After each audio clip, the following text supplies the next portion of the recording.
Take two. We'll call the meeting to order on May 24th, meeting of the Boulder Arts Commission. Welcome, everybody.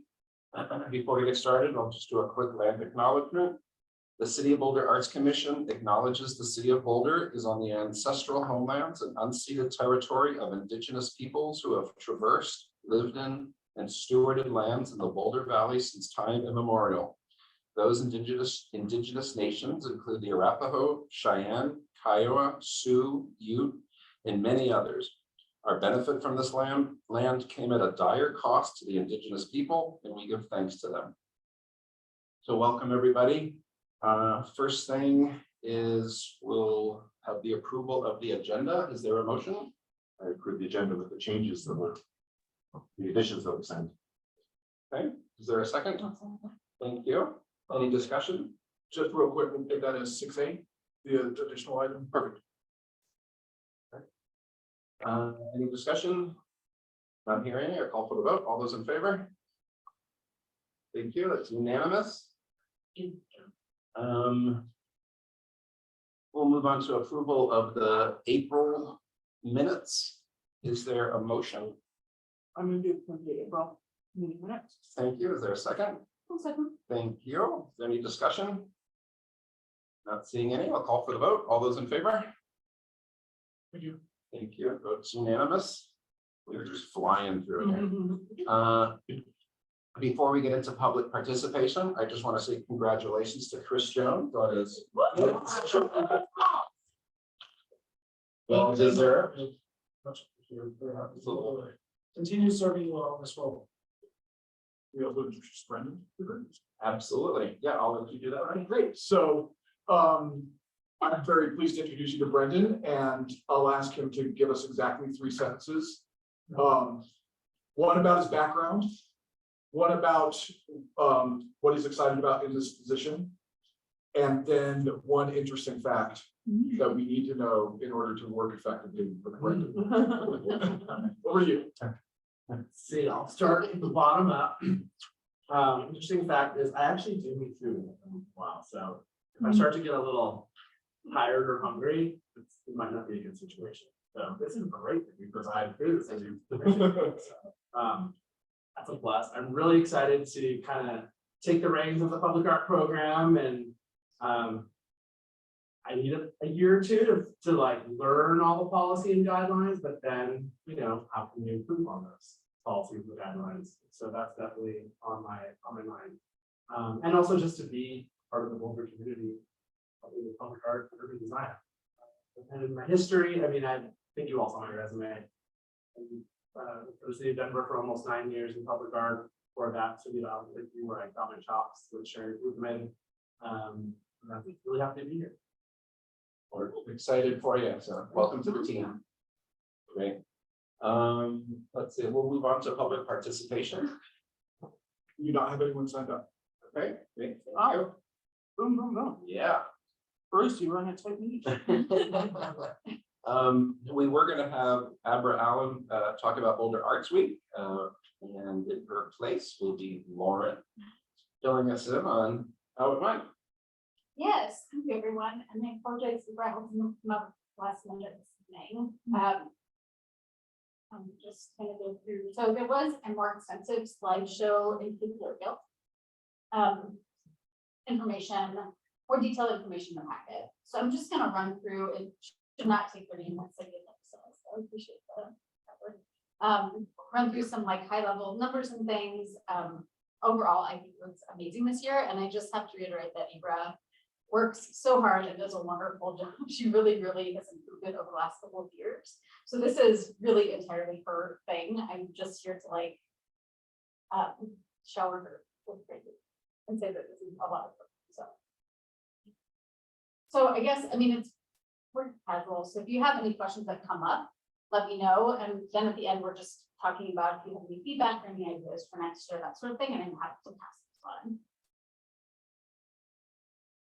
So up in programs from last year and up a little bit in unique listings. So as you probably know, the programs are like the exhibition that's on for the whole time, and unique listings are every day of that exhibition. So we're up in both, and I think this is something we've seen across the board at Boulder. It's people are coming back to events.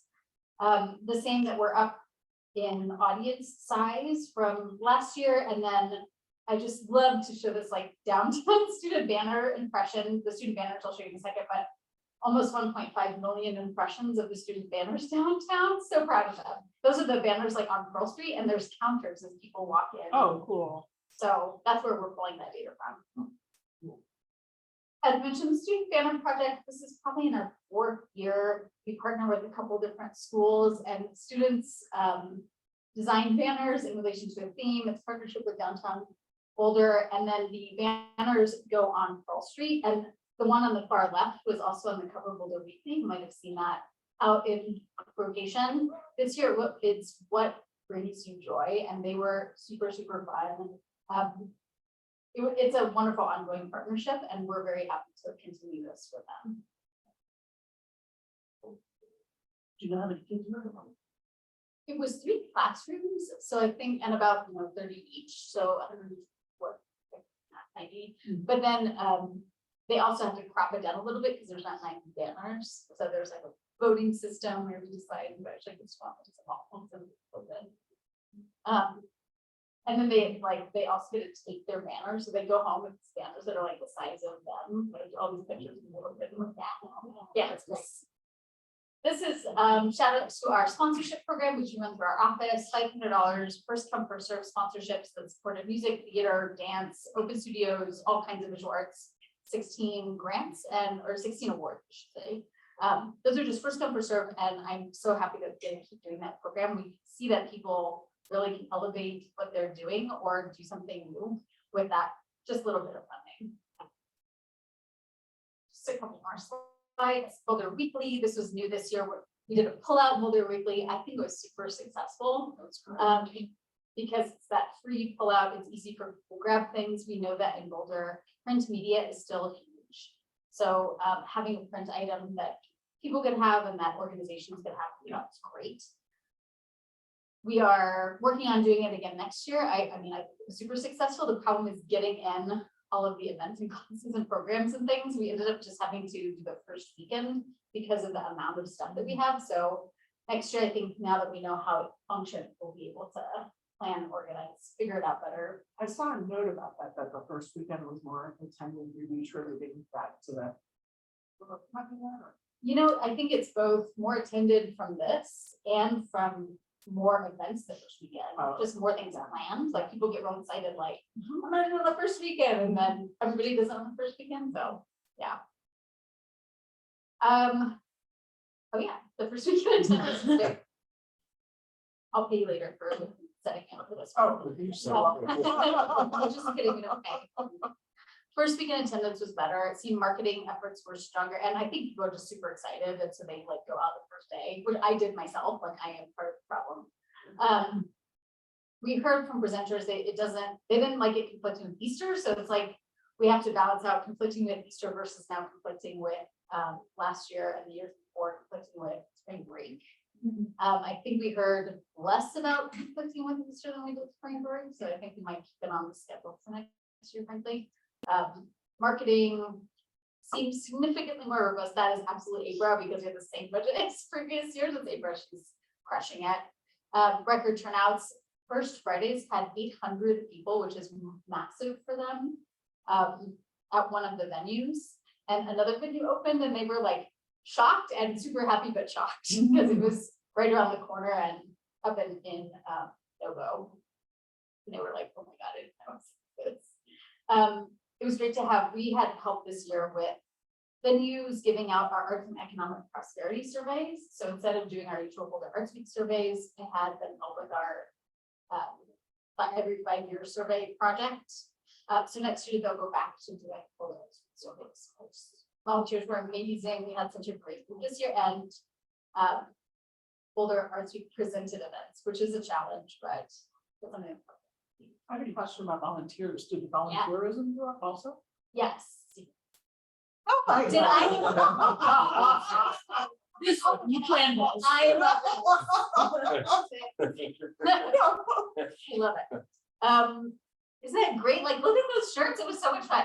We did have more than previous years. I mean, more than from like pre-COVID, I should say. Actually, this is about par with 2019.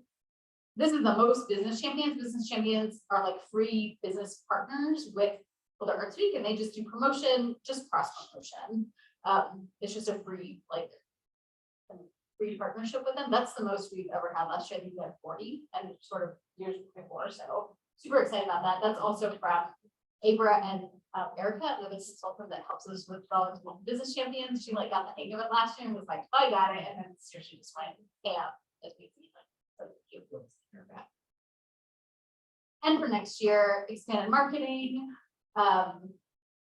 like targeted paid social media marketing, extending into Longmont and Louisville, which we haven't done because it can get fairly expensive, but I think it's a way to go in the future, especially just for like just Instagram or something that we're really popular on Instagram. Continuing community collaborations like downtown business partners, Streetwise, other like partnerships that we have, downtown Boulder partnerships. And then something that was discussed that we didn't get our others for this year was an arts awards event, which I think is a way for Boulder Arts Week to plan and organize and give out awards and celebrate local artists. The Dairy used to have an awards program a few years ago, but they don't do that anymore. And I'm not sure that there are some awards programs, but a specific arts award program tied to Boulder Arts Week would be. Do you guys have any other thoughts or feedback or comments or ideas that I can take back to? Can you show me what's on my next slide? Yeah, like wink, wink. Do you already know? I'll repeat what I told you the other day. Yeah. If an awards thing happens, gets reinstituted, I'd love to see something in the digital realm. Yeah. You know, there's so many tech companies, there's so many ad agencies, there's a lot of video production companies that I think it would be ideal if we could get them involved in any kind of awards thing that we do, not just the traditional arts. Yeah, totally. And then it's kind of an audience that we haven't plugged into at times, right? So we'd love that, like VR design, AI stuff, Yeah. NFT. Remember those? Yeah. Thank you very much.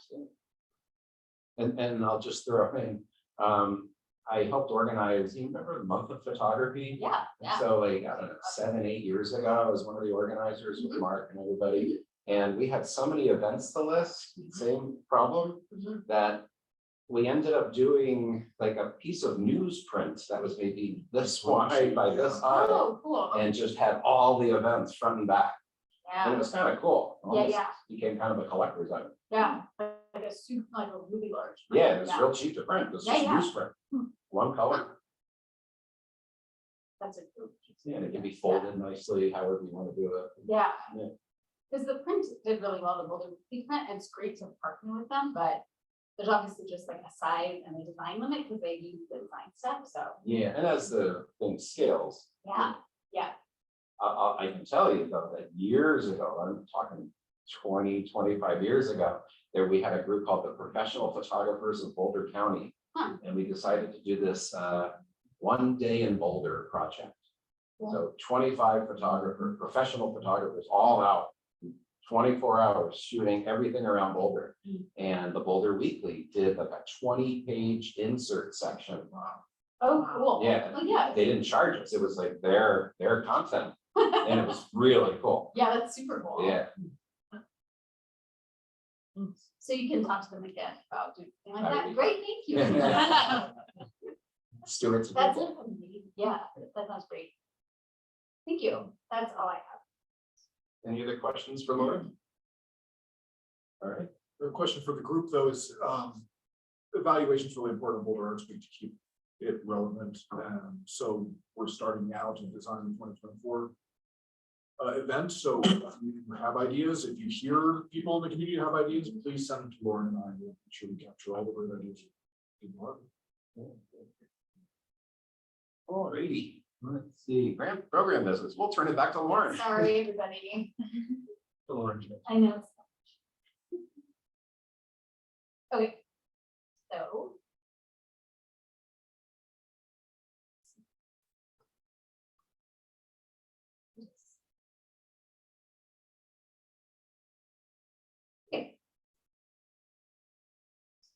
Is there something in the chat that you need to look at? I see it lit up. It is, but I think it's actually not. Okay. Yeah. I try to make sure Maria wasn't Something trying to tell good. us something. So we will start with our grant decision on the community projects for individuals. Commissioners have the options to approve the staff recommendations of the highest scoring grants, approve individual grants, or postpone approval of individual grants pending the answers to any specific questions. And I will just note for our new commissioners, you are welcome to vote because the scoring is a guideline to the commission. So even though you haven't read them, you can sort of default to your colleagues in their voting their decisions. These are our top scoring overall average scores. We don't have a tie. And the quantities requested. You're welcome to discuss these, talk about if there is a good diversity among applicants, ask any questions mentioned. I do have motion language on the next slide and the only other, oh, over to next. If you don't want to do it. Okay. Do you have anything to add? No, great. So before Lauren shows us the motion language, any discussion? Or should we go straight towards the motion? I'm glad to see that the lines out in the middle of 28.2, so it's nice. Yes. Yes. And I get for the new commissioners, I'm just going to explain that. For the new commissioners, we do have a process by which if there is a tie, we go to the next score, which is community priorities. And those are averaged out, but it's still really tough. It's about a tie. I'm gonna ask a question that I kind of know the answer to, but for the new commissioners, I want Lauren to give some whatever that is, guidelines, advice. Sure. So we have a certain amount of money to give away. One of those is less than the maximum, so there'll obviously be roughly $1,000 left over. What happens to that $1,000? That's a great question. Thanks for asking. This is great. It's like I set everybody up here to hang on. So in November, we will come back to you because we wait for the entire grant program to roll through to amass all of the leftovers. So last year there were actually 36,000 of leftovers. Generally, it's a lot less than that. So it could be, 2,000 and something combined from all of these categories where people haven't asked for the full amount. We'll come back to you in November and ask for recommendations of how to use that in the next year. That's part one. And then we take those recommendations and we request the funds in an adjustment to base. So we can't get them automatically. They don't automatically roll over, but we request them from the budget department as an adjustment, which is just requesting the funds again, usually in May, this year in May and June, right? And we say, these are leftover grant funds. This is what the commission recommended that we do with them. So for example, this year we had the 36,000 that they recommend that last year the commission recommended to go to community projects for organizations and the venue fund. And so those are pending with that adjustment to base with the budget department at this moment. And adjustment to base is just our term for budget adjustment. Budget adjustment. Yeah, and I'm like, does that make sense? Yeah. I realize it's some fun. We just go into like government speak over the hill. Great, thank you, Lauren. Sure, thank you. Sure, Good good ones. In the future, can we also include the project name next to the? Oh, of course. Yeah, that's a good point. Thank you. You don't have them all memorized. Yeah, of course. That's a great idea. Yeah. I like that a lot. Well, As being part of the coming into the process when it's done, I feel not compelled to throw a knife into the cycle because it would start everything back over again. So I am prone to go with the recommendation from what the process has proven thus far. do you want to show the motion language on the screen? We can always go back to the slide. I'll make a motion. I move that Samuel Tomas, Amanda Berg Wilson, Betsy Tobin, Wigwam and Honoria Nanda be awarded grants in the community projects for individuals category. Thank you. Is it I'll second. a tie? Great. Any discussion? I think we've covered some of the stuff, but I want to open the door if anybody wants to. I have a comment. Oh, never mind. No. I'm not. Sure. Yeah, Okay. It's on the next slide. anyway. it's on. Yeah. Lauren, what's Carolyn?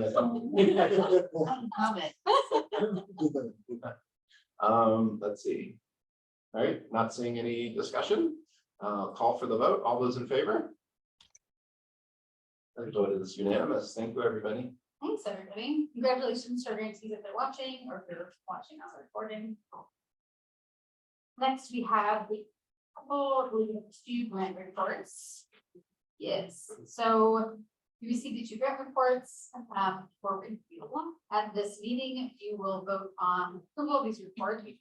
And for both of these, for the new commissioners, the approval implies that they will then get the final 20% of their grant. So they've been paid 80% when they receive it, and then the final 20% upon approval, their report. Approval of all, so you can approve all the reports, approve individual reports, approve them while submitting specific questions, which means they would get that 20%. And we would ask them questions, and I would put it in the packet next time. Postpone approval of individual reports pending answers to specific questions. So if you have big concerns and think that, you know, we might want to wait to pay the final 20% until those questions have been answered, then that would be option D, and then not approve individual reports and cancel the final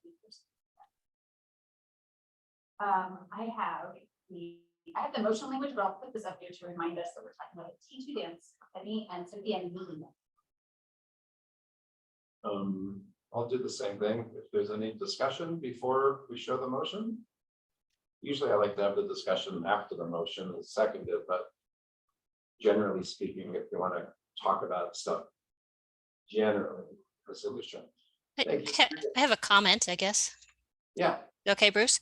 I think I'm just really impressed on the groups and the artists doing cross-disciplinary projects and artwork. I found that really compelling. And as always, I think the graphics in the presentations are fantastic. I agree. Anything else? Hey, you want to share the motion language? No. Are you Just to review. I'll entertain a motion from somebody. I'll move. I move that we approve the grant reports from T2 Dance Company and Cynthia Keene. Thank you. Is there a second? I'll second. Thank you, Caroline. Any discussion? No, I just would echo what was said about the quality of the programs. I noticed how many new to dance people were participating in the T2 dance. That was really cool. Anyone else? All right, I'll call for the vote. All those in favor? Vote is unanimous. Thanks, everybody. Okay, and actually, this is one I do want to switch to present with us. Yeah. Oh, great. You're not loud. I've allowed her to talk. Cynthia, I've allowed you to talk, but you're muted for now in case there's any questions, okay? Okay. Oh, I love it. Thank you. So this is the Pro Musica Colorado Chamber Orchestra extension request. You received the request in right now. So the options are approve the extension request, not approve the request, or postpone approval of the extension pending answers to specific questions. And as you heard, we have Cynthia here, who's director for Musica, who could answer if you are so inclined. Anything beyond the extension request. Yeah, I hope everybody got a chance to read the stuff in the packet. Any questions or issues with? I have a question. Yeah. The letter states that there's a light at the end of the tunnel in the fall of 2023. Do you have anything firmed up for that time, or is that aspirational? It- Where, in terms of an actual date on the program? Okay, I'm talking to Alyssa and Mari about setting the dates. We've sort of generically said that'll work. We almost had it scheduled for the end of this semester, because that's how long it took the young kids to be ready, really, for us to come in. But unfortunately, by the end, towards the end of that time, our players were so engaged in opera and ballet and all the end of season stuff, we couldn't get 4 of them together at the same time.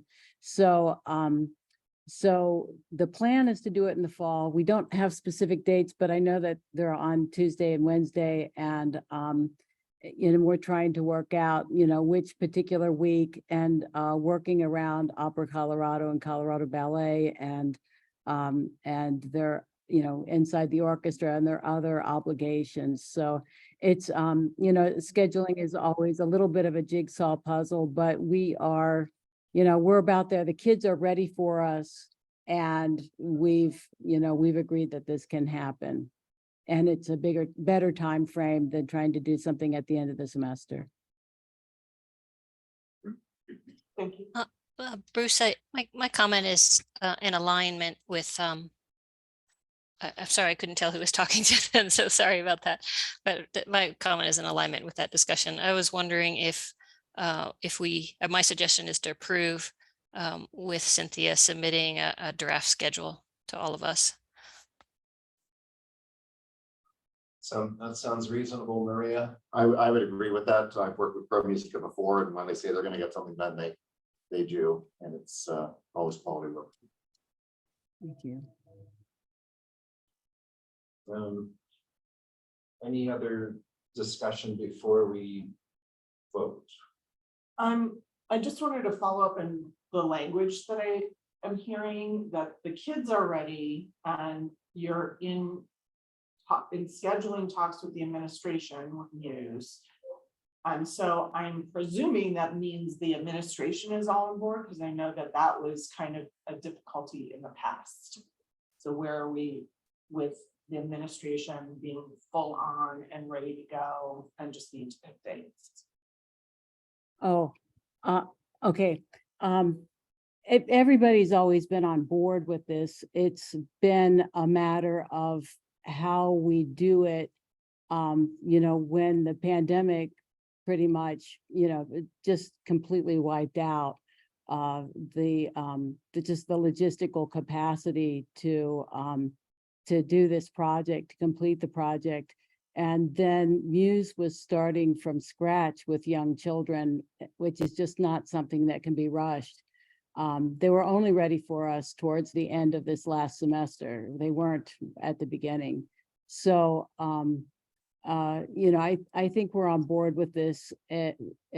Our board is, and the communications with Mari and Alyssa were on it. And it's just, it's just the scheduling. And as I mentioned in the letter, I've worked in Haiti and other situations with young children, and things they just don't move, especially in those kinds of settings.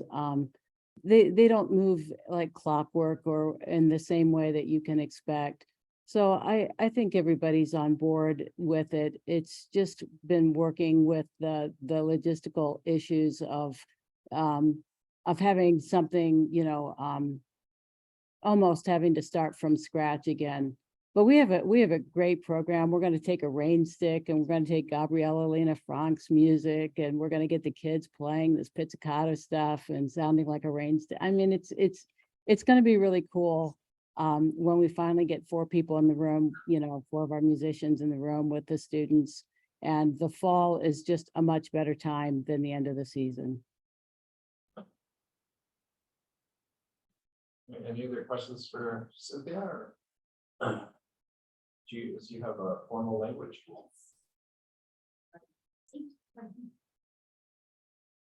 So there's a variety of ways we can go. Sometimes we would, at this point, do like nodding thing, like where we're at, if we're ready for that motion, or if there's any other motion with it. So maybe in the interest of time, would anybody like to see a motion on the screen different from that? Just nod your head. So I know Different from that. different from that. I think I'd like to hear what people have to say. I'm a little on the fence about this. On one hand, the last time we extended it, we said, seriously, this is the last time. There have been all flavors of different requests for why this extension happened. And then on the other hand, I recognize that these are scheduling conflicts and it's a collaboration between two entities, and that what's going on right now isn't, it's not under the control of MUSCA. I don't want to have to do a sixth extension. Yeah, and if it makes you feel any better, you're not alone. I feel the same way. And I feel weird setting a precedent. Yeah. There's that whole aspect of it. I see lots of people getting their grants done within schools and working with groups and stuff in this quote unquote post-COVID time we're in right now.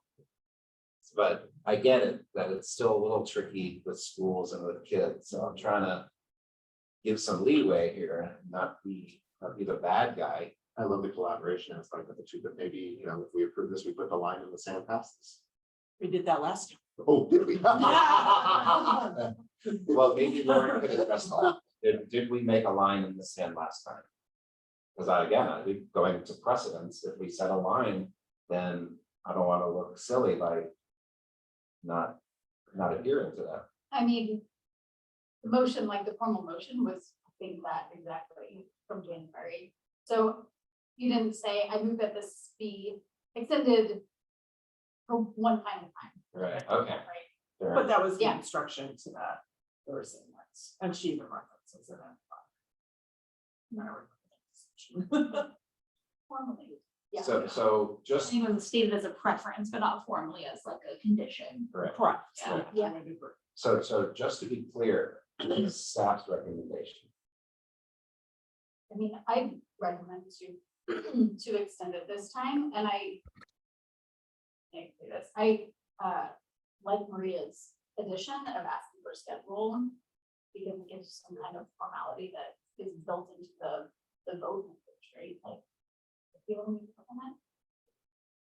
on that? No, I don't think there's anything that binds you to the formal statements last time, so you're free to execute that as you want, but yeah, I agree with Lauren's recommendation. I would say, if you want to make the motion to have a condition about supplying a calendar, yeah, I guess there's nothing to stop you from doing. Creating a calendar and adhering to the dates. I mean, anybody can make a calendar. Right. Right. In making this extension, Yeah. the final one via the motion. Put the language in motion.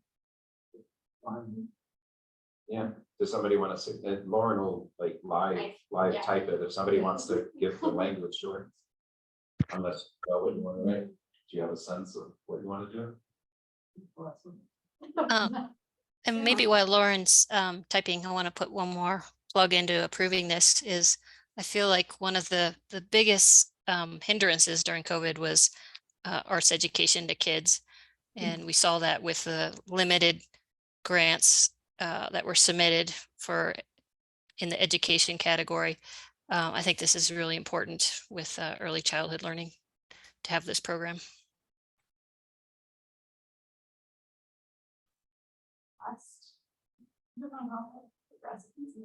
That's what I was looking at you. I Well, just don't think- Will. that's a good word. it's very have an attorney on them.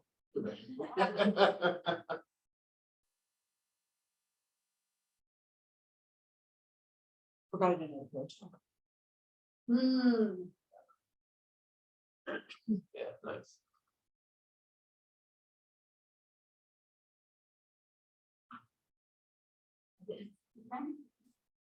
Program. Do we need to have a? You guys make me nervous. How about program completion?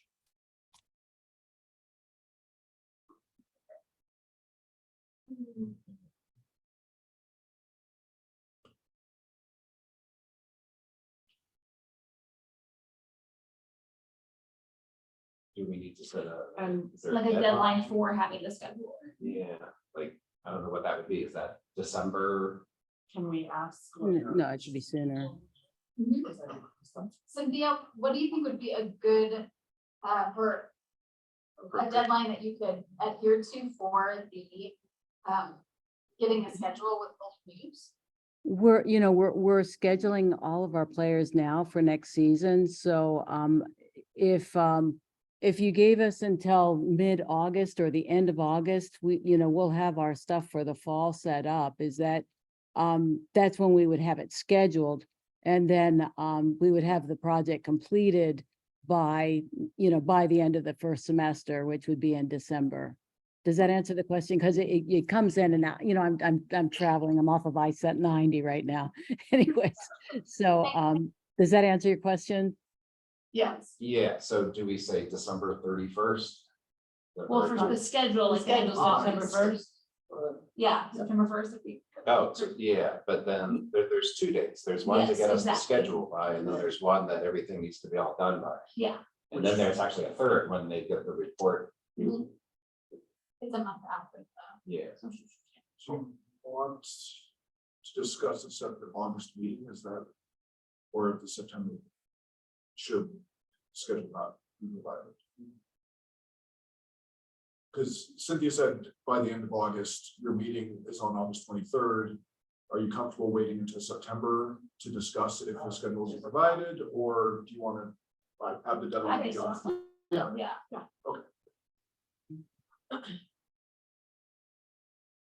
That be okay, Lauren? I mean, everything got it all perfect, and then we'll go. And then the only other thing Completion that- of this. the only other thing we were contemplating was whether we wanted to, I mean, that finalists. It's approved as the final. Oh, actually, oh. Yeah, Why don't we do that? yeah. I don't think that says, I don't think it says the same thing. that doesn't say the same thing, yeah, I think.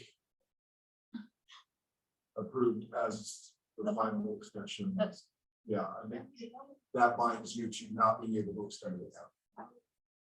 If I'm- Do we have to capitalize the final extension? And then, for the grant program, it's understood that program completion is that date, and then they have 1 month following that to complete their report. Yeah. So it's. That's good.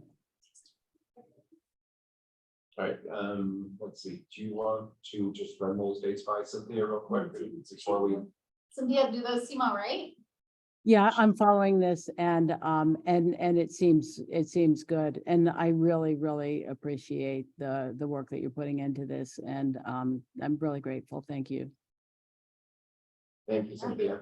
All right, would somebody like to make a motion? I move that the extension request by Pro Musical Colorado be approved as the final extension, and Pro Musical will provide a schedule by September 1st, 2023, and adhere to a schedule of the program completion by December 31st, 2023. Thank you, Cheryl. Second by Jeffrey. I'm assuming that was. That is a second. Just wanna make sure. Just wanna make sure. There's some cultures where that means something else. Another thing, I guess. All right, any discussion before we vote? All right, not seeing any, I'll call for the vote. All those in favor? All right, the vote is unanimous. Thank you, everybody. Thank you. Thank you for joining us, Cynthia. Safe- Travel safe safe. driving. Cynthia. Safe driving, Thank Cynthia. you. Thank you very much. Thank you. You guys have a good evening. Thank you for your work. Thank you. All right. Cool. Thank you, everybody. What's that? Yeah. Once I again, just wanted to make sure that we No, placed it sorry. and Oh, yeah. aired it out. Oh. It I'm won't happy be with public. it. I'm not. Yeah. It sure sounds like it, yeah. So, I believe my last piece for this evening. Oh, Eric. Is We're gonna meet last Long long checker. Yeah. come on. Carolyn had asked. Oh, She wow. already knows what I'm saying. Oh, wow. 5 minutes. Yeah. So our leadership pipeline is fine. You received a very drafty draft. Draft. Okay, welcome. Sorry. Read it. How was don't it? I can give this back. There's a note from Jenny. All right. So Georgia, sorry, just to catch up, we're a little ahead of schedules. We're on 5D right now about the leadership pipeline fund. So you're here at a great time. Okay, so this is something that we brought up previously, but we're bringing to you for some input. You received a very drafty draft version of an application in the packet. But the idea for tonight is to talk through this new fund and to get some of your input on it, and then I will build it out to publish it. Unless we have some really serious things to discuss, then we'll bring it back to the commission for a second round of viewing. So Before you launch into that, I just want to say that this is out of our normal cycle of making changes to the grant program. Usually we are doing this in August, September, and October. But we have these funds on the table, and at the last revision of this cycle, the commission instructed staff to come back with concepts for using this fund. So that's why we moved. thank you. So as you know, this fund, or just two other grant funds, the Equity Project Fund and the Scholarship to the CU Arts Administration Certificate Program, which you asked this year that we put into something else. This addresses some of the goals in the cultural plan, which includes supporting the professionals, promoting the arts or promoting the ability for young professionals to pursue Boulder's good place to build a career. So that's our youth piece of the cultural plan, and addressing systemic barriers and social inequities. We envision this as 2 awards of $8,000 each. We have $16,000 total in this category, and it would be a very broad scholarship, as I believe that you saw in your application, in the draft application. This would be for young arts leaders who intend to focus their career on improving cultural resources for communities of color, fighting discrimination and inequities, and increasing access to arts for all. Wow, such a big, we're gonna do it though. Really one of the questions, well, I have 2 questions for you, and I apologize that since I'm using the screen, I can't pull up my specific questions, but one of them is just, what do you think of this idea overall in general from your reading from the packet? And number 2, I would recommend that we take this as an interview process, which is what we did with the CU Arts Administration Certificate Program. I can talk through why, if we want to start with that, or if we want to start with kind of overall impressions. Ultimately tonight, we want to get your impressions. If we're all on the same page, I will build out this grant program and we'll publish it in the live. If there are more questions, then we can sort out tonight. Like I said, I will build out a more specific application document and build out a bigger document and bring it back to you next time. I guess what would help me, Lauren, if we could start with this. Walk us through an example. What happens? Somebody, they're interested in doing this thing. Yes. So what is that kind of a thing? And then what happens? What do they get? So they could be a student at CU, like an undergraduate student at CU that wants to work in arts administration or is majoring in arts and business. And they say, I want to study to become an arts administrator in some way or fashion. They would apply for this grant. They would come in for an interview with the commission, you would award it, and then they would receive the $8,000 to put towards whatever they need. So this would be a very general, that would go towards rent, that could go towards food, books, camera equipment, right? Really whatever they need. And I think that piece is important as we see how expensive it is to live in Boulder and see what kind of inequities people are dealing with, especially people that are hoping to get into arts administration. Okay. Yeah. May I continue? Sure. Because a couple of observations, which you're completely correct in how you characterize that. I think one of the key is, though, we're going to ask a question of them of how you're going to build your career around building equity in the arts community. And that could be answered in any number of ways. But what it doesn't answer is a very specific question out of the cultural plan, because there's a really broken chain from someone entering into their education in the arts and that turning into a career here. But it's systemically worse for communities of color. And it is entering into an arts community that really needs that kind of representation is important. So, yes, Elaine. I have 3 questions. Do they have to be a college student? And then does the money have to be used at like a formal education, like at a college? And then also what's young? Okay, you are my Caroline tonight, because what is important about this too, that Lauren did a great job of building out, is that no, it's not necessarily only for CU or CU in Europa. It might be someone who's interning at Chautauqua, or it might be someone who's at community college and is in a career education path adjacent to the arts but wants to get into the arts. It could also be someone who wants to take an extended workshop course to expand their arts practice. So part of the lesson we learned from the discussion of the CU scholarship was that narrowing of that to just that one program is part of the problem. And so we tried to make it so it's open up, and that makes it a little harder on you, because in your decision and interview, you need to determine if it's a good use of the funds, and it might be apples and oranges a little bit, but we'll be able to manage that. Young, the definition of youth in the cultural plan is college age and below. So it's not a common nomenclature of that, but that's what we'll be pinning it to. Now, again, we're not making an age limit, so there's a little bit of flexibility there, and someone who's switching careers it might be a possibility to consider. We're open to suggestions about that, but I think the key is the leadership pipeline part of it. Are you going to get the applicants that you want who are going to grow into careers in the arts? I don't think this is the right, a good use of this funds would not be someone who's late career who wants to switch careers, or someone who's an established leader already in the community who maybe admirably wants to add to their abilities. If we want to use this money effectively as it's intended, this is about young people seeing their future in Boulder. And the last thing you didn't ask me, but I know is in your heart, is the use of this fund, the benefit of this funds is not just to the people who get it.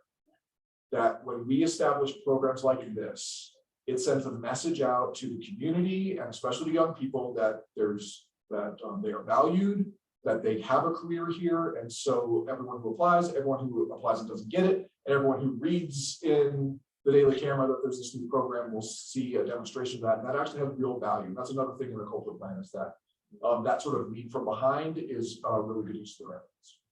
So I'll tell you where I get lost in this. I'm sorry. I get lost in the way Matt just explained it, that they'll pursue a career in the arts, period. Where for me, it would be they'll pursue a career in the arts in Boulder. Yeah. That's the part that's missing for me. You know, if we have somebody that comes from, as many students here do, come from Southern California, they finish their 4 years, now they want to get their master's as well, and then we give them this beautiful scholarship, they graduate and they just go right back to Southern California. So my concern is, what does Boulder get out of it? I want to be sure we're keeping it local to some extent. Am I the only one? No, that was 100% part of my half of my. Exactly. And I think for accessibility reasons, it, could be Boulder County. Oh, yeah, I mean, I think there's some flexibility in there to Yeah, make but no, that's comfortable. Yeah, And I think Work out. This money is coming from what? the city, The city of Boulder. From normal grant. Yeah. from our city. Yes. City. Not county. Oh, I think it should be. It's going to be in. Working or. And that kind of ties into the second half. My comments were that I know that we have played with and struggled in the past about this idea of grant recipients living in Boulder, in the city of Boulder. My question is about CU students who are living off campus, Louisville, and like they're getting their education there and they have a chance to work in Boulder or would like to work. how is that a concern for us and how would we want to treat those? I have a idea there, which is that in the application you saw, I did have the same language that we've been using for hands-on headquarters living in Boulder. But this is what I like about having an interview process, which is first, I think gets them in front of you guys who are like involved in the arts, interested in the arts, right? Shows them like introduces them to some arts. But then also we could build a question with the application that says, tell us about how you plan to store whatever you're learning in the arts in the city of Boulder, right? And then when they come for the interview, that can be one of the questions that's brought up too, right? Which you kind of already have. Yeah, So I'm reading on page, packet page 21. In the narrative that they're having to fill out to apply. The last question is contribution to Boulder culture. How do you participate in cultural life in Boulder? How will this program help you enhance your contribution? That language can be refined to more closely align with how will this education contribute to Boulder culture directly. I'd love to still hear the answer to how are they contributing now? Yeah. Now, Yeah. I want to go out on a limb here and say that I disagree with you, Bruce. It doesn't happen often. Yeah. That it's categorically true that spending Boulder money on people who will forever stay in Boulder is the best use of the funds. First of all, because our experience with the headquartered in and residents of Boulder rule has been quite challenging. It's not being very effective. The second part is, as you all know, that it's difficult to say for, what is it, $3,000? For $8,000? $8,000, you must commit to stay in Boulder in a market that doesn't quite permit that at salaries that allow for that, right? Now, so I don't think we can create a rule that says you must work in Boulder after this for a certain number of years. I know there are certain programs that can do that, but I don't think that we can do that with this. But the last part is that one thing we found out in the cultural plan is that projecting Boulder's creative identity out to the rest of the world is also a very important thing that the community wants to have happen. And so in my mind, yes, there can totally be a point of evaluation to say, hey, we've got 6 candidates and 2 of them have been in Boulder all their lives and they're committed to Boulder, and we should emphasize that and lean on them, but not making it a hard and fast rule. Because there may be any number of ways that someone could come to you and explain why coming here, doing some work here, and then going back out to the world is a benefit to us. And I don't want to close the door to that. So it's almost like revisiting the Boulder focus concept. Is you should be able to emphasize people who are committed to Boulder and want to stay here. I think that's marvelous, but not make it a criterion. Can we even, would it be fruitful, do you think, to add that as a type of question? Be like, if you are not able to stay in the arts community here and seek employment out or accept employment elsewhere, how, what's your take on how that benefits? Like, I don't know how college kids would answer that, if maybe, but maybe, I don't know, maybe that's a question to ask. Maybe it's part of the same question. Yeah. It's, we're asking, Yeah. what has been your commitment so far to Boulder? Yeah.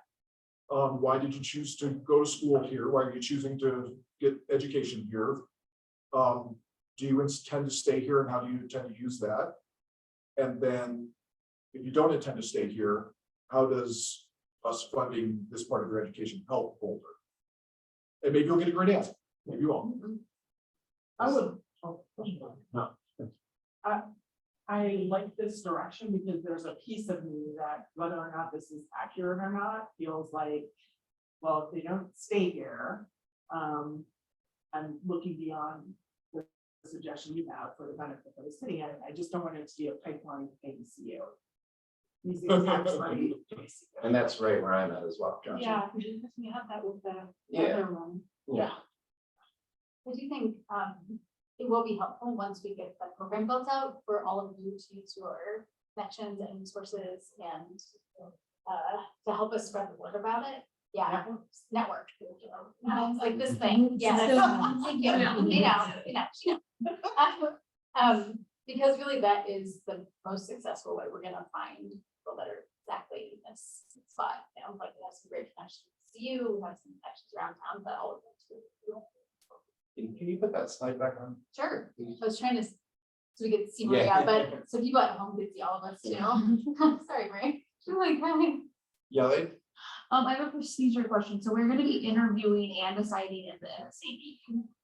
Yes, that's what we did in the past. Okay. So, I think the most we had at anyone was like 2 people for the CU admin. So they would come in, you would each, have questions that you asked the same questions to them. And then, you know, they'd stay in the room where they could go. I'm not sure if you asked them to leave, but The problem is you need to make a decision on public meeting, so we can't. Yeah. right, yeah. So just humor me for just a second. And I'm asking my fellow commissioners. So if we look at the second bullet point. If we take out the second one, promoting the ability for young arts professionals to perceive Boulder. And just leave the other 2. All right, imagine a world where an arts organization in Boulder has somebody that's been working, doing their marketing, arts marketing for 4 years. And they'd like to go back to school and get really good at marketing so they can help the organization that they're at. And they're a person of color. So the way I see this, that this whole thing wouldn't apply to that kind of scenario. Somebody who has demonstrated some commitment to the community, some commitment to working in an arts organization. I just want to be sure we're talking this through and looking at the reality of it once it's in place. Seems odd to me also that we can spend money. Like. Booze. You know? So, good point, and we're open to suggestions about that. I think that the justification that we have for doing it that way is that a lot of scholarship and grant programs are restrictive. And we know that college students especially have trouble with their studies because of all number of reasons that are outside of the classroom. And so we wanted to leave it open, again, for something for you to evaluate. They'd have to talk about what they're going to use it for. But we wanted the ability to say, okay, this person may have great scholarship to Naropa to enter into their poetry program, but they're not going to be able to afford rent. And you'd be able to help them out, make sure that they can take that program. So that's the justification. And again, open to ideas. One more thing I want to point out that's sort of aligned with this, just to get into the record, is we did reach out to our legal department and other colleagues in the city to make sure that this aligns with non-discrimination practices. So we do have all that language set up that's approved.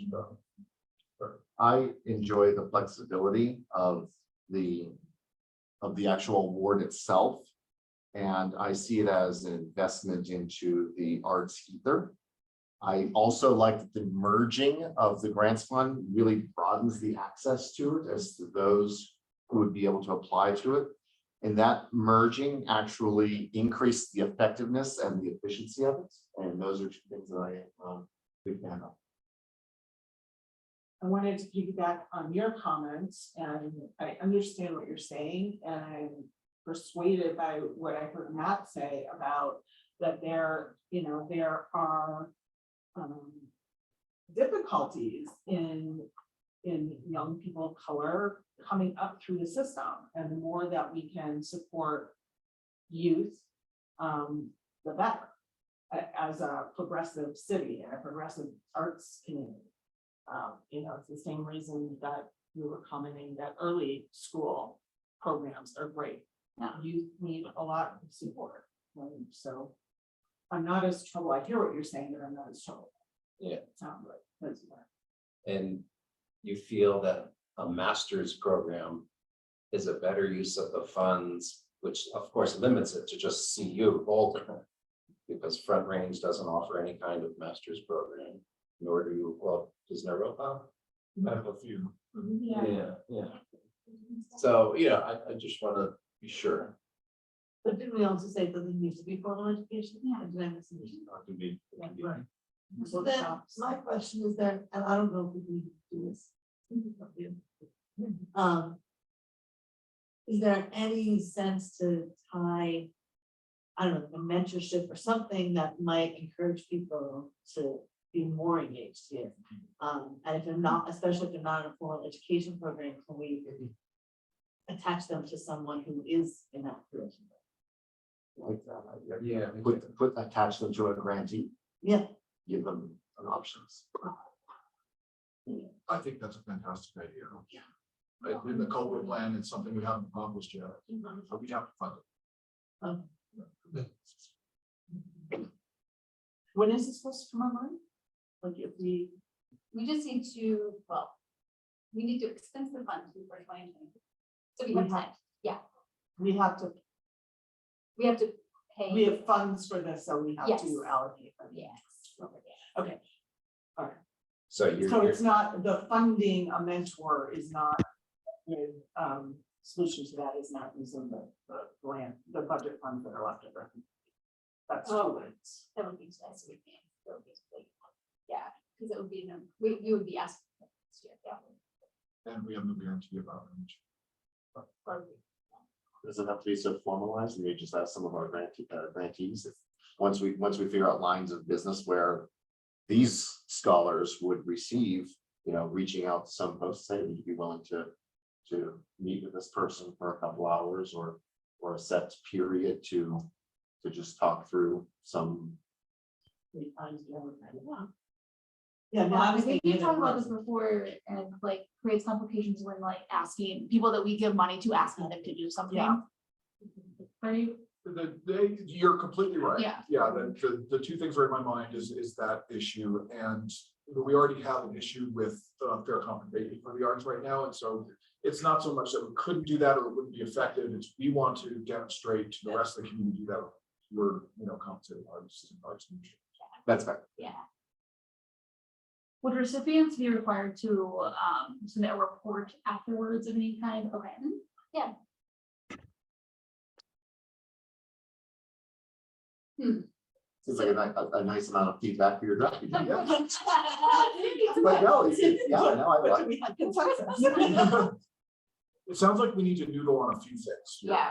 Get you different language, am I hearing that right? yeah, but do we have that kind of time? Can we look at it again? Oh, yes. The new and improved version next month and not leave you in a bind to get it all going? No. Okay. Yeah, I think that's a good plan. If that's okay with all of you, I'll listen to this recording again. I love having this recording. Listen to this again, go through, and then I'll bring back some specific questions if we have it on my notes and certain things. Stop me if I'm Oh, I not saying will. the right thing. I will. We might also benefit from, since there's some ambiguity and maybe someone to be deputized, especially someone who had questions about the Boulder residency and Boulder career part, to help us like iron out some language in the meantime. Is that what we do? Yeah, I prefer not to be that. Yeah, person, no, but just- I like to understand. So any volunteers for a couple of email exchanges to iron out some language? Being none. I don't feel strongly about the Boulder Oh, Connect. yeah. Okay. That's probably would be a good choice. I mean, I don't know that I'm really good at that language and stuff, but I still am a little confused as far as like, someone has to be in school to be receiving this? No, That's true. Yeah, it could be informal education, it could be someone entering the school, just out of high school. Yeah. You need some workshops or Internships. Is there a minimum requirement? Like, for applying? We haven't established one. This is the interesting part of this, I think, is that I'm curious, like you said, give me an example. Yeah. My mind goes crazy, but then I'm like, I have no idea who's gonna apply for this and how we're gonna reach people that are high school intern or college interns or, the applicants. So I would say that the first time we leave it open as far as what we are asking for, and I can talk to them about the ultimate concept of the students that are applying, right? So they're not totally off base, and then we figure out what is really out there, the need that's out there, and we kind of narrow it down after this year or two. Yeah. And I also want to be cognizant of the request from the commission, which was to move. Right. Right. Yeah. Yeah, absolutely. Yeah, there's so many graduates, so they're not an undergrad anymore. They're not graduate school yet, they wanna do, but they wanna do something in the arts here, if they're eligible. Yes? Yeah, They provided. don't have to be a current student, No, do they have to have been a student, like is it be a bachelor's? That's kind of where I'm going, like, what are we Like, thinking? the education piece of it isn't who the recipient is. but who the- They could already be in the arts working on it. Yeah. They could also not be in the arts and want to work in the arts. Yeah. They have to make the argument For to that. you that what they're applying for is a good educational opportunity to achieve those goals, so Yeah. they have to move that argument. And these questions that we're all asking, that'll inform the questions we ask during the live interviews.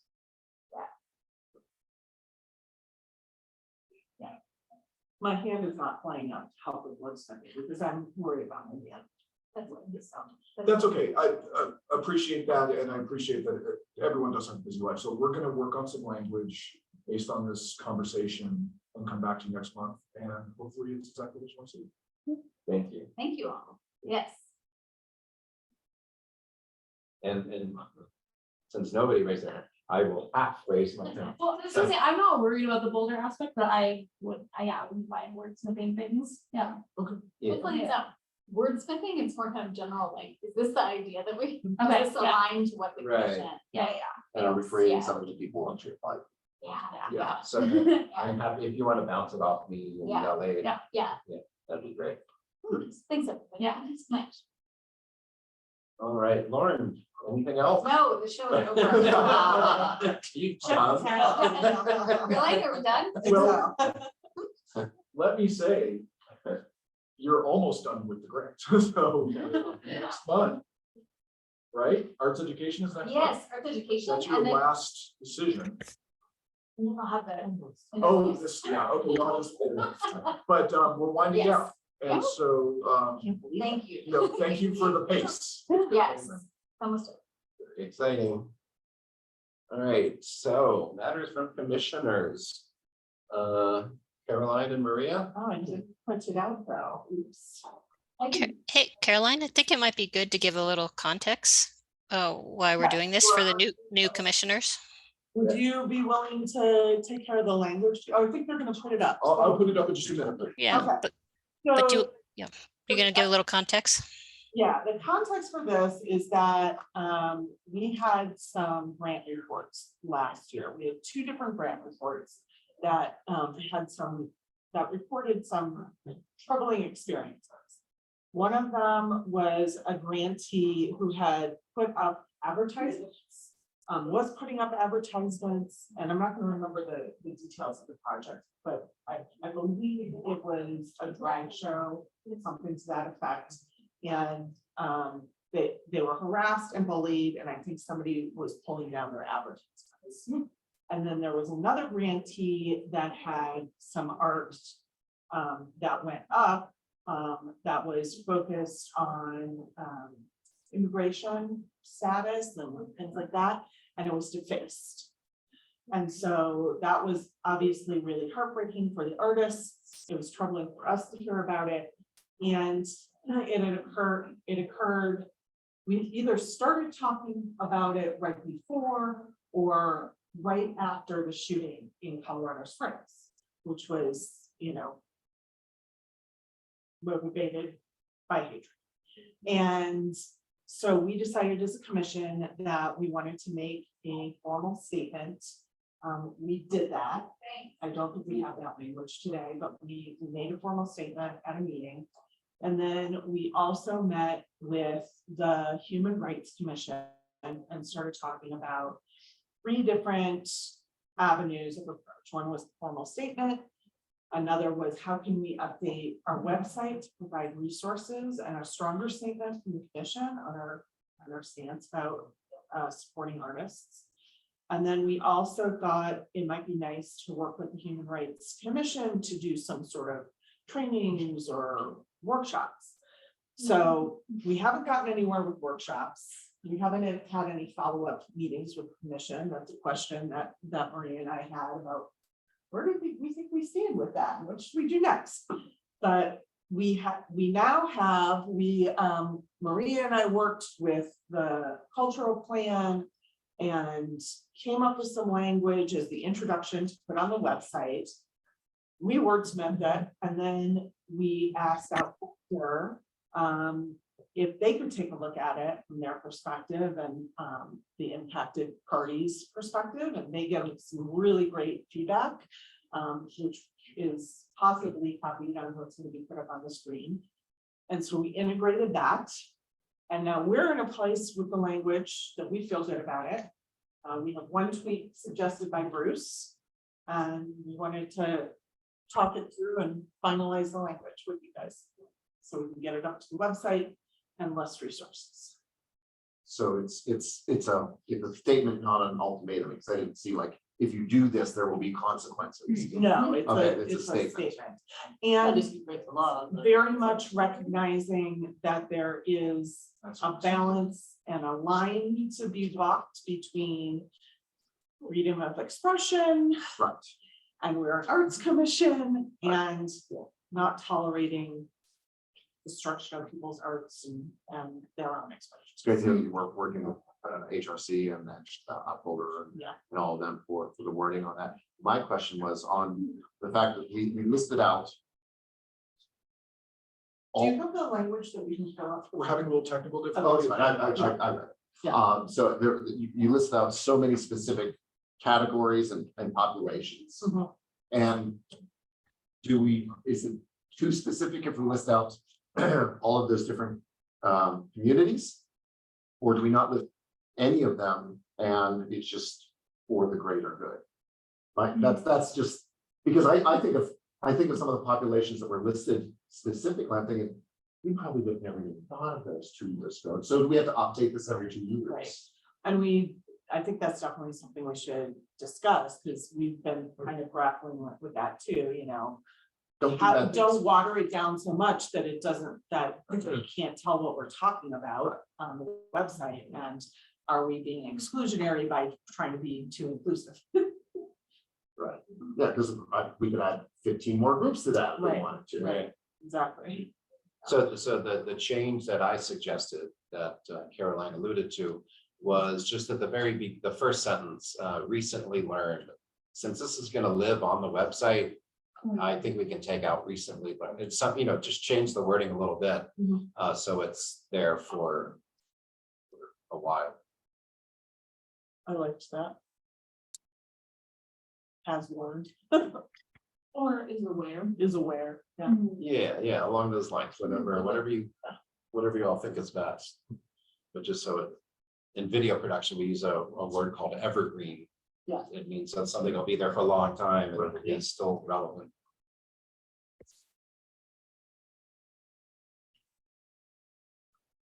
And in my opinion on listing the groups, I think where we are socially right now, I think it's important to list groups. And this should be a living statement that as our society shifts, that we can adapt that over time. So I suggest we have members of faith communities. Sure. Yeah. Yeah, because just to put a point on it, I guess, as I'm reading it, if we left it broad and say we stand with artists from all backgrounds, I mean, I don't know that. That's not relevant. That's not something. Yeah, yes. yeah. Okay. Yeah, no, Well, yeah, and I don't know that we, if we a do. member of the KKK wants to Right, no. get grant funding for, No, I hear you out. Yeah, that makes total sense. I mean, is it rather than trying to think about every single thing, including but not limited to? Maybe is that another way of saying it that kind of leaves it open there? And again, this makes is the point. And again, it's not evergreen. This is living. This is Yep. something living, and we can update it Right. as we see Yeah. fit. I like that. I always cringe at it because it's very legal. Right. That you came up with it, so now it's okay. I just think we're trying to make a point. Yeah. We're trying to make a point, and that word, that slight change seems to make it more inclusive. Well. Trying to make the point that we're trying to be more inclusive. Sorry, just should we start that?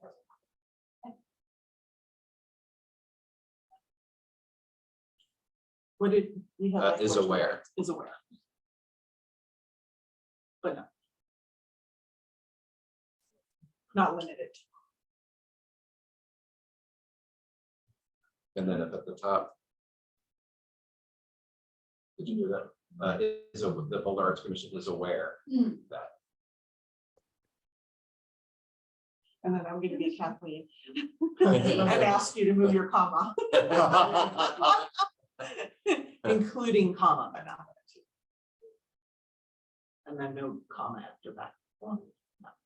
You can get rid of the one after that. Oh, you don't put a comma after two?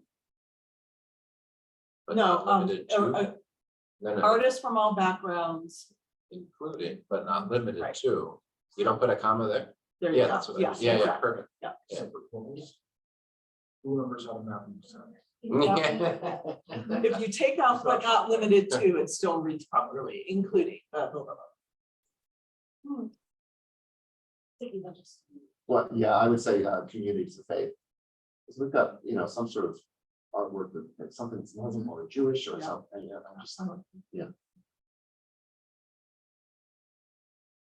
You know, like that.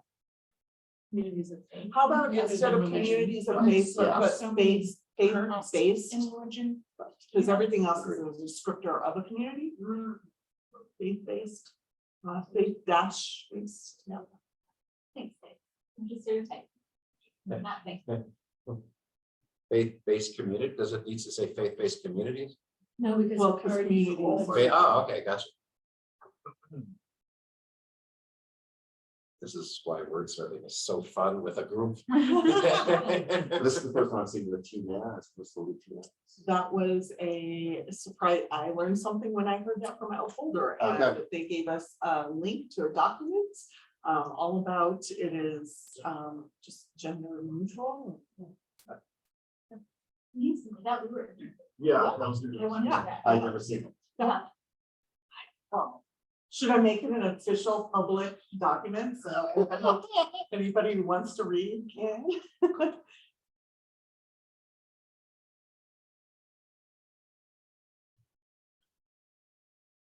All right, so. Are we voting? What's the action plan that needs to take place? So may I make a suggestion before we go there? Yeah. Totally just for thought, is that in conversation, we on staff got a little hung up on actually the statement protection of freedom of expression. And the reason is because there are people who make an argument that they have the right to express themselves in stopping other people from having the right to express. And the freedom of speech argument for things like hate speech has been, it's got a long history here. There's lots of different ways that is addressed in law and narratives, but and I really don't think there was any intent to try and protect that type of speech, or that necessarily anyone will read it into what you are saying here, the context of everything else and given what we know about the Arts Commission. However, I just want to point out that there is a sort of a flaw in the equity of that statement. Agreed. Should we be sending this to the city wordsmiths for them to come back with a suggestion? Well, we certainly could. We share with our communications department and see if they have. Would it make any difference at all if it said protection of artistic freedom of expression? I'm not hearing that way. Okay. Yeah. Right. Because like the argument is, I'm a racist hate monger and it's my it's my art. That's right. I would like to spray Yeah. it in It's my art. Yeah. It's not gonna stop Stravinsky from getting hit over the head. You're right. Okay. Because do I understand correctly, Carolyn and Maria, that protection of freedom of expression is about the attacks that happened on the freedom of expression that we Yeah, witnessed, right? I think that's right. So, But the people who was attacked could say that they were expected. right, yeah, so what I would advocate for, I don't think I have a good phrase yet. But instead of saying protection of freedom of expression, somehow we have a statement that says the positive version of we stand against people who would, attack because of special ed class. Do we, we say these tenants form the cornerstones of the Boulder cultural plan, so maybe we look for language. That already exists. And there may be in the city of Grace Acton plan too. And that we will see.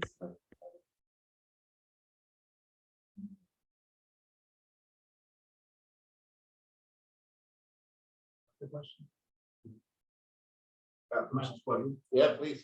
I'm just curious about the last slide. As a staff member here, I'm curious what is expected of staff when somebody does call. Are we trained to respond to abuse and harassment? Do we just refer them to the police? Like, what's the expectation of the last line? I have an commission. I mean, I'm happy to chat with the public at any time. No, it's a great just- question. Yeah. Yeah, no, it's. I would say call the police. Did you look at your job description? That's part of it. Take the phones. I think we just, this might take my memory on what we've discussed, is that there would be a list of resources under there that also could be talked through by the staff, including the police, including like the HRC, including whatever, out Boulder, and just having a lot of options, because people don't trust the police. They're not gonna go call the police to talk about a race. Especially if the person is telling exactly. So, Well, I was just gonna say, yeah, I think that's huge, is the resources, like we talked about a month or two ago. NAACP, out Boulder. Yeah. Spam. Could it Yeah. maybe just say if you have any questions, reach out to a staff member of arts and culture? Because this is going to be after the resources, correct? This would be the header to the resources. Okay. That might be good, because like they can qualify, a staff member can like qualify, okay, this is the action you Like should what take. might help you the most? Right. Yeah. There are- If you need any guidance or if you have any questions, reach out. I've never navigated the system here, and I don't know what the resources are and what they stand for. Okay, so we're basically like a referral. Yeah, because we are going to be the people who are resolving the issue. Right. And this kind of makes it seem like that's where they should go to us for that. Right. So maybe it's just as simple as taking off the or and just capital A as part of our commitment. You can reach Yeah. a staff member if you have any questions. Or would need, want us to refer you to which organization to best talk with. Yeah. Discuss, maybe it's even discuss resources. instead Yeah. of your situation. Yeah, that's, we're trying to just Exactly. get away from yours, yeah. Yeah. And so, but then staff needs to be educated on those resources. yes, So that they know which direction which, are they on. Luckily, there's a small staff. I also, One of them can say I'm new. yeah. This is getting all fun. It's worth, because we do have connections with a lot of the organizations that we mentioned. Right. Yeah, I think once we have this finalized, it's posted, then we send it to these organizations and say, hey, this is the thing that the Arts Commission is doing and that we are located in, and if there's somebody that on their staff that we should recommend an artist or an arts organization or an arts administrator to, just so we have like a specific contact, I feel like that's a good idea. I was thinking that this, while we've been discussing this, like, yeah, if somebody did call me, who would I recommend them to like? Specifically get? Yeah, and to be clear, this is a living document. Yeah. So we can change it as we see how people are using it. Maybe we need to adapt certain things. Yeah. There was another edit that was suggested, Oh. that was taking on that last line, taking the initial word Or tablet. Starting with ads. Yeah. I forgot. Thank you. Oh, great, yeah. And I think whatever connections we make, we should connect it to our position and not. Yeah. Yeah. Absolutely. Yeah. May I ask a question about, I'm lingering on the discussion from a few minutes ago, but what's really important to me is that the first resource is going to say, if you feel you are in active danger, call 911. Yeah. That's so appropriate, right? Yeah. Great.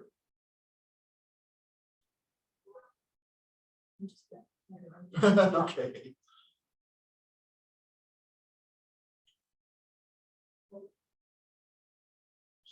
You know what? Don't start. Yeah. You'll never stop. Yeah.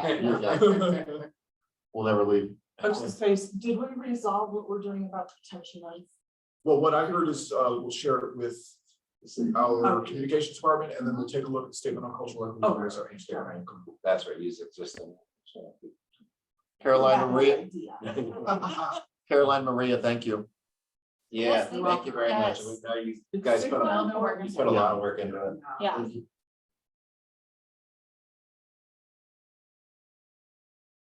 All right. Oh, and before we move off of it, do we have any thoughts on? Oh, what to do good. With the HRC, No, where are we with that? What do you think? Oh.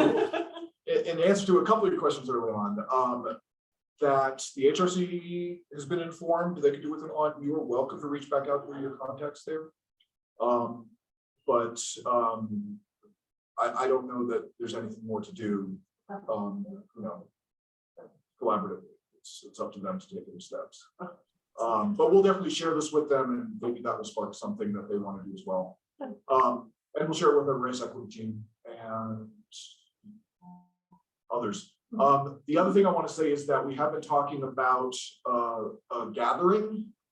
Yeah. So the discussion on that was that we need not only to get the arts community together to kind of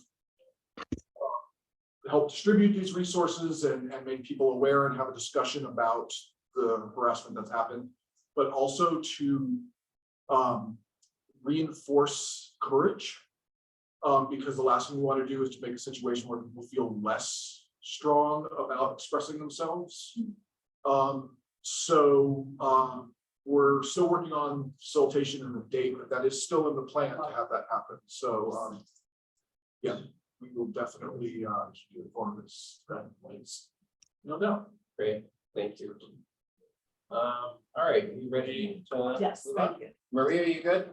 We move on? Maybe one last question for Matt. And Matt, was the gathering, were you referring to, we've had some conversations about perhaps doing something out of experiments in public art. Do you think that's related to the gathering, and now that Brendan's on board?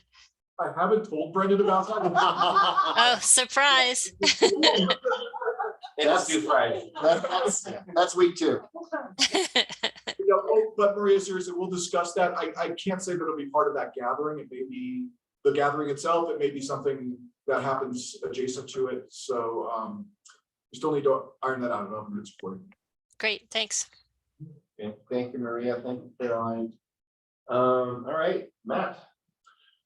All right. Oh, anything else from commissioners? Anything anybody's dying to talk about? Not seeing anybody. I do have a question. Was there, I feel like I remember hearing that there was something that was available, like equipment that the I need a portable stage.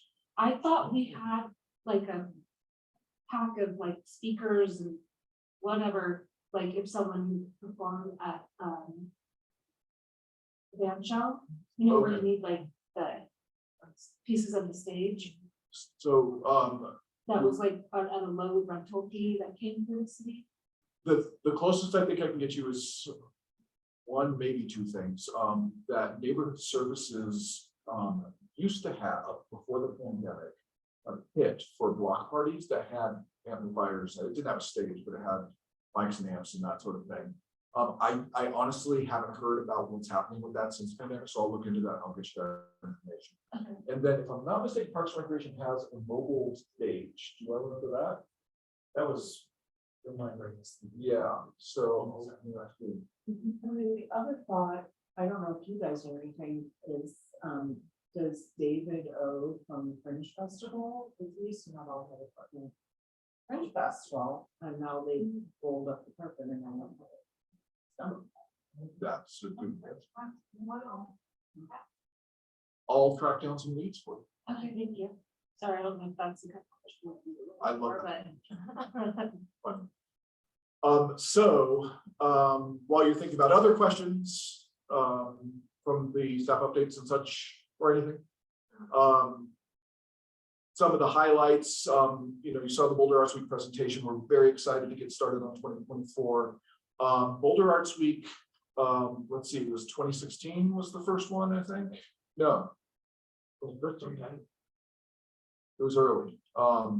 Anyway, it's had a very long, good run and has been growing in great ways. And so I just want to call out Lauren, who has made sure that that is a spectacular program. And it has some interesting hidden goals that I'm not sure everyone's aware of, because it's a celebration of the arts and it does that wonderfully, but it's also about audience sharing, about making sure that people who, attend theater all the time have a chance to get at the visual arts or whatever the context may be. And so, and it's also about this aspect of the civic dialogue strategy around elevating the conversation about the arts in the community.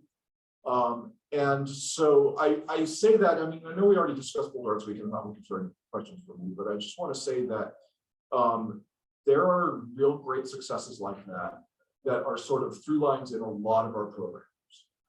And what is starting up right now with the 2024 budget cycle is a focus on performance management, outcomes, and key performance indicators.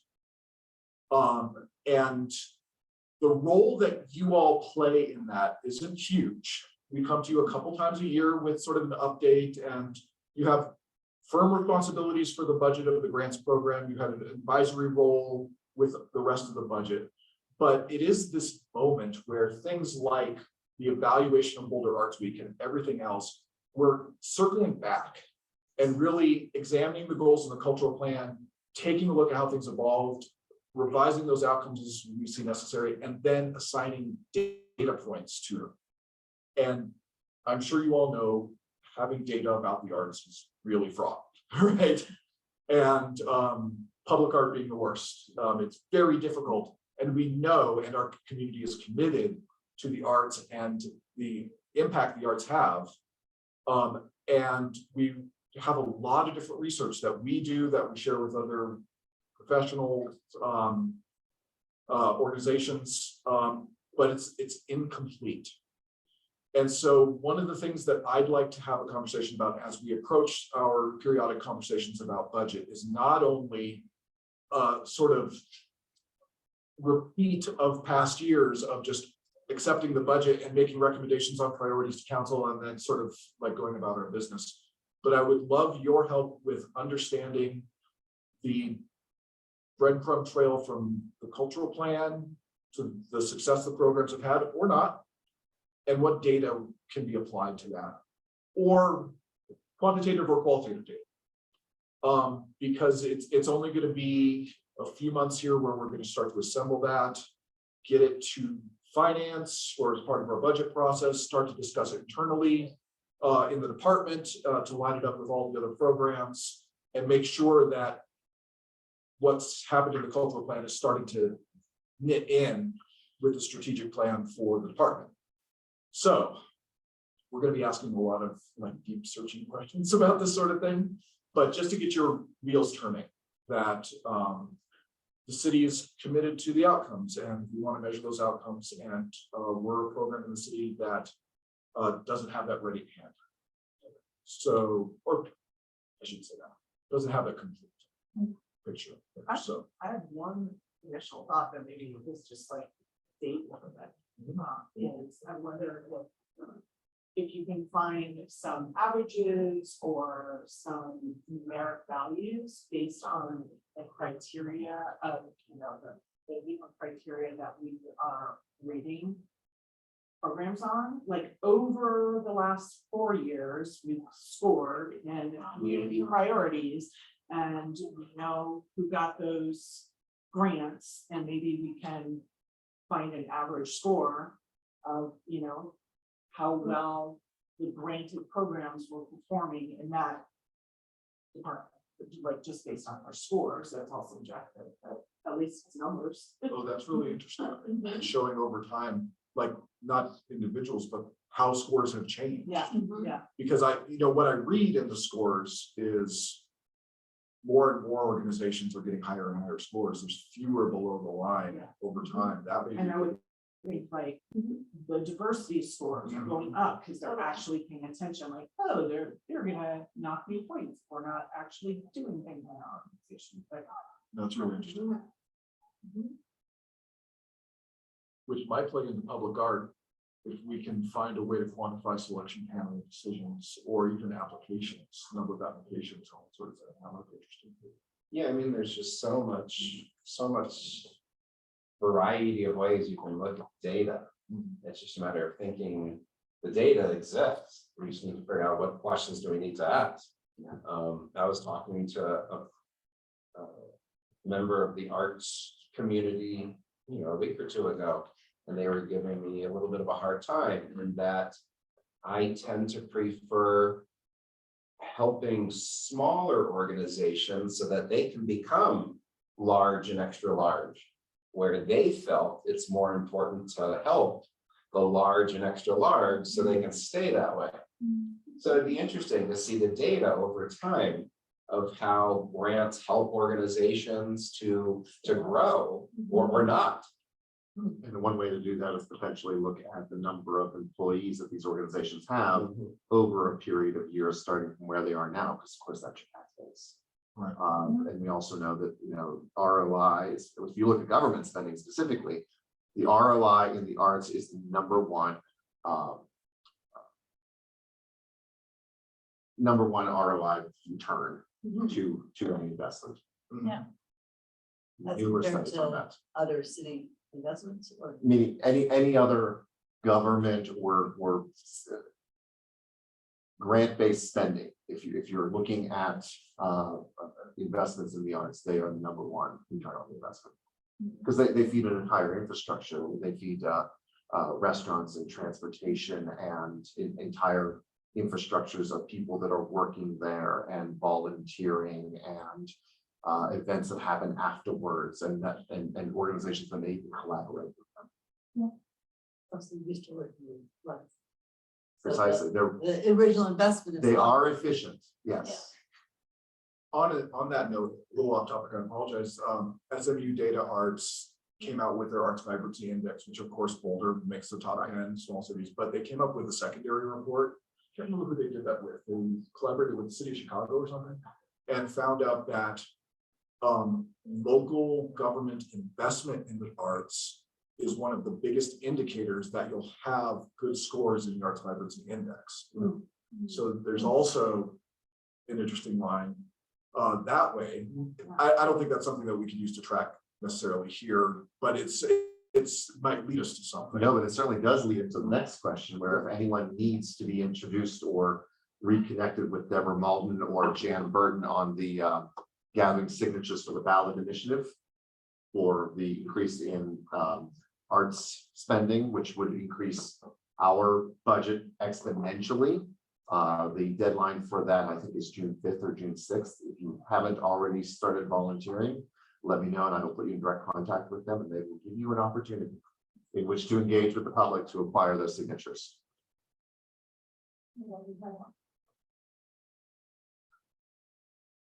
So, if you think of more ways to measure, give me a shout. Especially the qualitative side, storytelling, if you compare great stories in the community, if you think of a way to collect those stories in an efficient way that we can demonstrate, that's going to be the hardest part. So much of what we do has that storytelling aspect of it.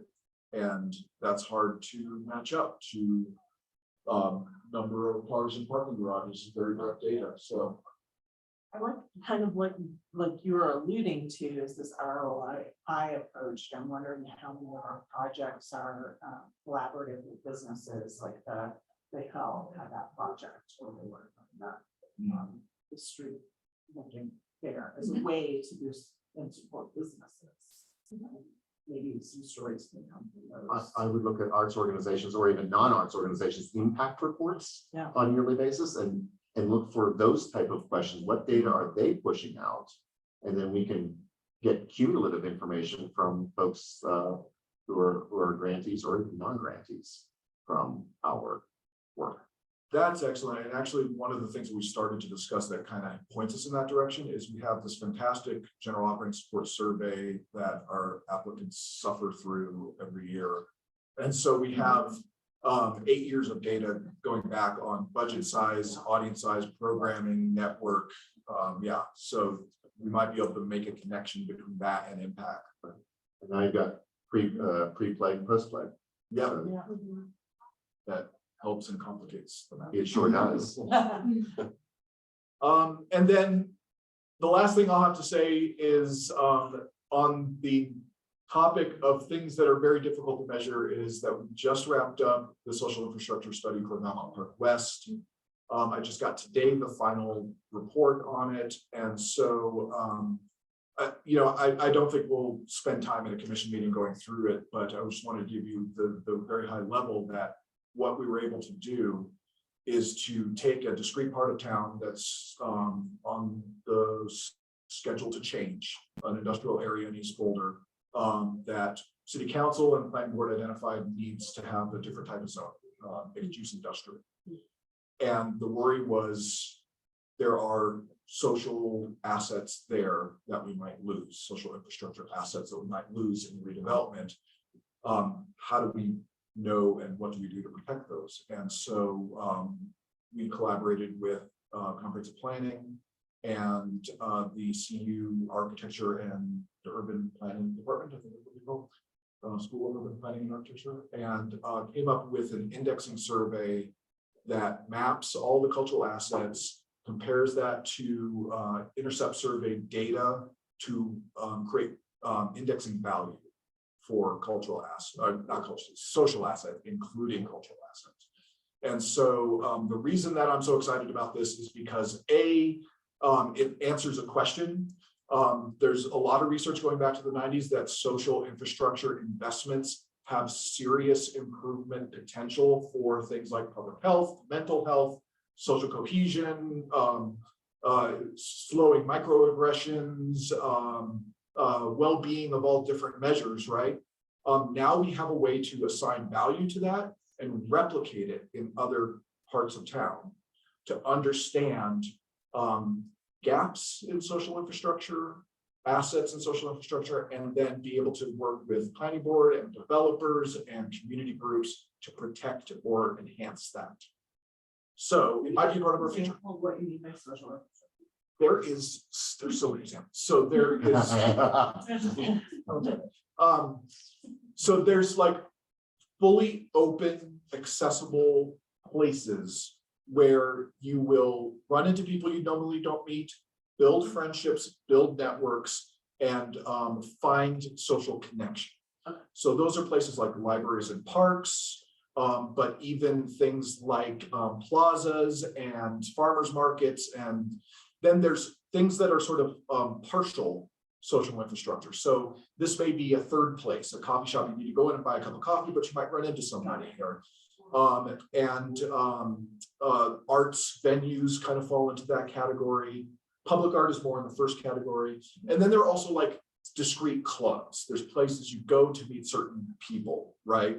But there's, in those three categories, there's all sorts of nuance in childcare facilities. I've met more people in childcare and schools who waiting for their kids to get out have built friendships. And our partners at CU were even to identify things as simple as park benches can slow people down, make them more attached to a place, and build those connections. And what the evidence shows is that you are safer, you are more committed to your city, you are more ready to take action on things like climate change, you are more understanding of different cultures and different perspectives when you have a lot of those types of experiences. So, let me know if you want to dig in, because this is my jam. But Yeah. we do have a tool now to measure. So in the coming years, hopefully we'll be able to deploy that across town and have more information. And then get into the details on what it means to make an investment in cultural venue, what the return is going to be outside of the economic return, which we can track easily now. Maybe we have a way to track the social effect. Great. Matt, can you share that link to that study with us? Yeah, I'll send it around. Yeah. What else you got? That's it. That's it. Another- Nothing heavy. Unless there's any other Another Yeah. one is reaching out to organizations, find out how many volunteer hours they had each year. Yes. And that's community engagement there. How many of them have an endowment and how much has that grown over the last years? With, our providing, basically keeping the lights on and the doors open and general operating expenses is then allowing them to go out and build endowments.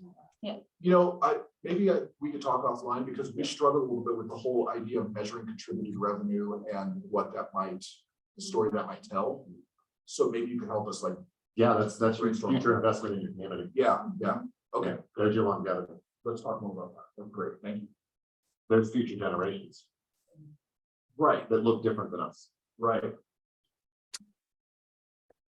Anything else from that? Anything else anybody wants to share before we adjourn? Till next month? Can you just recap everything? First, we approve the agenda. Recordings for. Did you already make introduction? We introduced ourselves last month, but we're not catching up that far. All right. It's Maybe a- after then. Yeah, exactly. Yeah, no, I was gonna come over and say hi the second of that. Yeah, because I wasn't here last week. Right. I was like, what? I worked for. How are you? Well, by the way. All right, we will adjourn the meeting. Thank you, everybody. Thanks, everyone. Yay. Bye, everyone.